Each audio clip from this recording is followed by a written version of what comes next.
ଆପଣମାନେ ସମସ୍ତେ ଜାଣିଥିବେ ଯେ ସୁଭଦ୍ରା ଯୋଜନାର ଯେଉଁ ପରବର୍ତ୍ତୀ ପର୍ଯ୍ୟାୟର ଟଙ୍କା ଅଛି ଯାହାକି ଆପଣ ଏହି ଦୁର୍ଗା ପୂଜାରେ ପାଇପାରିବେ। ଏନେଇ ମାନ୍ୟବର ମୁଖ୍ୟମନ୍ତ୍ରୀ ମୋହନ ଚରଣ ମାଝୀ ମଧ୍ୟ ଘୋଷଣା କରିସାରିଛନ୍ତି। ଦେଖନ୍ତୁ, ଯେଉଁମାନେ ସୁଭଦ୍ରା ଯୋଜନା ଅଧୀନରେ ଆଗରୁ ଟଙ୍କା ପାଇନାହାନ୍ତି ଏବଂ ଆପଣମାନେ ଯଦି ସୁଭଦ୍ରା ଯୋଜନାର ପରବର୍ତ୍ତୀ କିସ୍ତିରେ ଟଙ୍କା ପାଇବା ପାଇଁ ଅପେକ୍ଷା କରି ରହିଛନ୍ତି ଏବଂ ଆପଣଙ୍କର ଯେଉଁ ବ୍ୟାଙ୍କ ଖାତା ରହିଛି, ବ୍ୟାଙ୍କ ଖାତାରେ ଏପର୍ଯ୍ୟନ୍ତ ଡିବିଟି ଆକ୍ଟିଭ୍ ହୋଇନାହିଁ, ଯାହାକି ସରକାରଙ୍କ ତରଫରୁ ଆପଣମାନେ ସମସ୍ତେ ଜାଣିଛନ୍ତି ଯେ ସୁଭଦ୍ରା ଯୋଜନାର ଯେଉଁ ଟଙ୍କା ଦିଆଯାଉଛି ଡିବିଟି ମାଧ୍ୟମରେ ଦିଆଯାଉଛି। ସେଥିପାଇଁ ଆପଣମାନଙ୍କୁ ଆପଣଙ୍କର ଯେଉଁ ବ୍ୟାଙ୍କ ଖାତା ରହିଛି, ବ୍ୟାଙ୍କ ଖାତାରେ ଡିବିଟି ଆକ୍ଟିଭ୍ କରିବାକୁ ପଡ଼ିବ।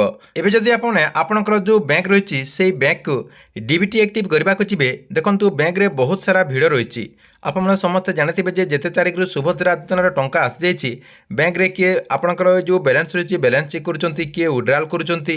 ସେଥିପାଇଁ ବ୍ୟାଙ୍କରେ ବହୁତ ସାରା ଭିଡ଼ ରହିଛି। ସେଥିପାଇଁ ଆପଣ ବ୍ୟାଙ୍କକୁ ଯାଇକି ଡିବିଟି ଆକ୍ଟିଭ୍ କରିପାରିବେନି। ତେବେ ଆପଣମାନେ କେମିତି ଡିବିଟି ଆକ୍ଟିଭ୍ କରିପାରିବେ? ଆପଣଙ୍କର ଯେଉଁ ଆଧାର କାର୍ଡ଼ ରହିଛି, ଆପଣଙ୍କର ଯେଉଁ ବ୍ୟାଙ୍କ ଆକାଉଣ୍ଟରେ ସେ ଆଧାର କାର୍ଡ଼ଟିକୁ କେମିତି ଲିଙ୍କ କରିପାରିବେ, କେମିତି ଆପଣ ଡିବିଟି ଆକ୍ଟିଭ୍ କରିପାରିବେ? ଡିବିଟି ଆକ୍ଟିଭ୍ କରିବା ପାଇଁ ଦୁଇଟା ପ୍ରୋସେସ୍ ରହିଛି, ଯାହାକି ଦୁଇଟା ପ୍ରୋସେସ୍ ମାଧ୍ୟମରେ ଆପଣଙ୍କର ଯେଉଁ ବ୍ୟାଙ୍କ ଖାତା ରହିଛି, ବ୍ୟାଙ୍କ ଖାତାରେ ଡିବିଟି ଆକ୍ଟିଭ୍ କରିପାରିବେ, ଯାହାକି ଆପଣମାନଙ୍କୁ ଅଧିକ ଟାଇମ୍ ମଧ୍ୟ ଲାଗିବନି, ଯାହାକି ଆପଣଙ୍କର 2ରୁ 3 ମିନିଟ୍ ଭିତରେ ଆପଣମାନେ ଏହିସବୁ କାମ କରିପାରିବେ, ଯାହାକି ଆପଣମାନଙ୍କୁ ମୁଁ ଏହି ଭିଡ଼ିଓ ମାଧ୍ୟମରେ ପୁରା ଡିଟେଲ୍ ଜଣାଇବି। ସେଥିପାଇଁ ଭିଡ଼ିଓଟିକୁ ଶେଷ ପର୍ଯ୍ୟନ୍ତ ଦେଖନ୍ତୁ। ତା ପୂର୍ବରୁ ଭିଡ଼ିଓକୁ ଗୋଟେ ଲାଇକ୍ କରିଦିଅନ୍ତୁ ଏବଂ ଯେଉଁମାନେ ଚ୍ୟାନେଲକୁ ନୂଆ ଆସିଥିବେ ଚ୍ୟାନେଲକୁ ସବସ୍କ୍ରାଇବ୍ କରିକି ପାଖରେ ଥିବା ବେଲ୍ ଆଇକନ୍କୁ କ୍ଲିକ୍ କରିକି ଅଲ୍ ନୋଟିଫିକେସନ୍ ଅନ୍ କରିଦିଅନ୍ତୁ।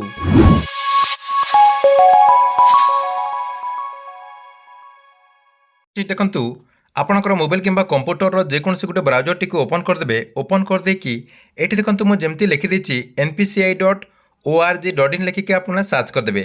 ନହେଲେ ଆପଣଙ୍କୁ ମୁଁ এই ଭିଡ଼ିଓ ଡିସ୍କ୍ରିପ୍ସନରେ ୟାର ଲିଙ୍କ୍ ଦେଇଦେଇଛି, ସେଠି ଆପଣ କ୍ଲିକ୍ କରିକି ମଧ୍ୟ এই ପେଜ୍ଟିକୁ ରିଡାଇରେକ୍ଟ ଆସିପାରିବେ।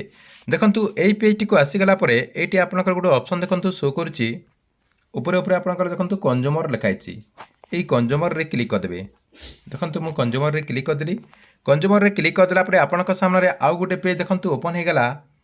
ଏଠି ଦେଖନ୍ତୁ ଆପଣଙ୍କର ଆଉ ଗୋଟେ ପେଜ୍ ଓପନ୍ ହେଇଗଲା ପରେ ଭାରତ ଆଧାର ସେଟିଂ ଏନେବୁଲ୍ ରହିଛି, ଏଇଠି ଆପଣ କ୍ଲିକ୍ କରିଦେବେ। ଦେଖନ୍ତୁ ସେଇଠି କ୍ଲିକ୍ କରିଦେଲା ପରେ ଆପଣଙ୍କ ସାମ୍ନାରେ ଆଉ ଗୋଟେ ପେଜ୍ ଓପନ୍ ହେଇଯିବ। ଟିକେ ବ୍ରାଉଜିଂ ନେଲା ପରେ ଦେଖନ୍ତୁ ଆଉ ଗୋଟେ ପେଜ୍ ଓପନ୍ ହେଇଗଲା। ଆଉ ଗୋଟେ ପେଜ୍ ଓପନ୍ ହେଇଗଲା ପରେ ଏଇଠି କ'ଣ କରିବେ, ଆପଣଙ୍କର ଯେଉଁ ଆଧାର ନମ୍ବର ରହିଛି, ଏଣ୍ଟର ୟୁର ଆଧାର ନମ୍ବର ରହିଛି, ଏଇଠି ଆପଣଙ୍କର ଆଧାର ନମ୍ବର ଦେଇଦେବେ। ତାପରେ ଦେଖନ୍ତୁ ଟିକେ ଉପରକୁ ଦେଇଦେଉଛି ମୁଁ। ଟିକେ ଉପରକୁ ଦେଇଦେଲା ପରେ ଦେଖନ୍ତୁ ଏଇଠି ଆପଣଙ୍କର ଆଧାର ସେଟିଂ କରିପାରିବେ। এই ଯେଉଁ ଅପସନ୍ଟି ରହିଛି ଆପଣଙ୍କର, ଏଇଠି ଆପଣ ଆଧାର ସେଟିଂ କରିପାରିବେ ଏବଂ ଆପଣଙ୍କର ଏଇଠି ଡିଆକ୍ଟିଭ୍ କରିପାରିବେ।